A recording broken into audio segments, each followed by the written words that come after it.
कहानी के पीछे को तर्क अगर आप समझ गए तो आपका मन काबू में हो सकता है।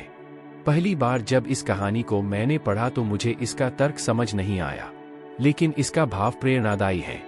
एक बार महात्मा बुद्ध किसी नगर से गुजर रहे थे। बुद्ध की नजर एक कपड़े के व्यापारी पर पड़ी जो दुखी और हताश दिखाई दे रहा था। बुद्ध चलकर उनके पास गए और पूछा कि हे भंते, तुम इतने उदास क्यों हो? अगर तुम मुझे अपनी चिंता का विषय बताओ तो मैं तुम्हारी कुछ मदद कर सकता हूँ। कपड़े के व्यापारी ने बुद्ध को प्रणाम किया और उनको अंदर बुलाया। उस व्यापारी ने कहा कि जब से मेरी पत्नी की मृत्यु हुई है, तब से मेरे घर पर मेरे छोटे बेटे की देखभाल वाला कोई नहीं है, इसलिए मैं हमेशा इसको अपनी दुकान पर लेकर आ जाता हूँ। लेकिन मेरी दुकान पर आने वाले हर ग्राहक की पगड़ी को उछालकर फेंक देता है, कभी कभी उनका झोला उठाकर बाहर फेंक देता है। मैंने इसको बहुत समझाया, डांटा, लेकिन यह नहीं समझा। इसकी इस हरकतों की वजह से मेरे सारे ग्राहक खुद को अपमानित मानकर वापस चले जाते हैं। बुद्ध बोले, मैं तुम्हारी सहायता कर सकता हूं, पर तुम मुझे वचन दो कि मैं जो भी करूंगा तुम उसमें दखलंदाजी नहीं करोगे, ना ही कोई प्रश्न करोगे। व्यापारी बुद्ध को वचन दे देता है। अगले दिन बुद्ध एक पगड़ी पहनकर आए और एक ग्राहक की भांति आकर बैठ गए। व्यापारी का बेटा आया और बुद्ध की पगड़ी को उछाल दिया।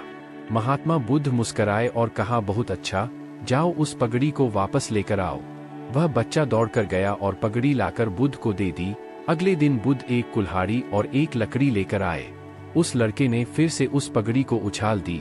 बुद्ध ने उस लड़के को कुल्हाड़ी और लकड़ी दे दी और कहा, जाओ इस लकड़ी को काटो। व्यापारी को थोड़ा सा डर लग रहा था कि कहीं उसके लड़के को चोट नहीं आ जाए, लेकिन उसको अपना वचन याद था। 7 दिन तक महात्मा बुद्ध कोई न कोई नया काम लेकर आते और उस लड़के से करवाते। शीघ्र ही वह लड़का भूल गया कि उसको किसी की पगड़ी उछालनी है। व्यापारी बहुत खुश हुआ और बुद्ध को धन्यवाद दिया।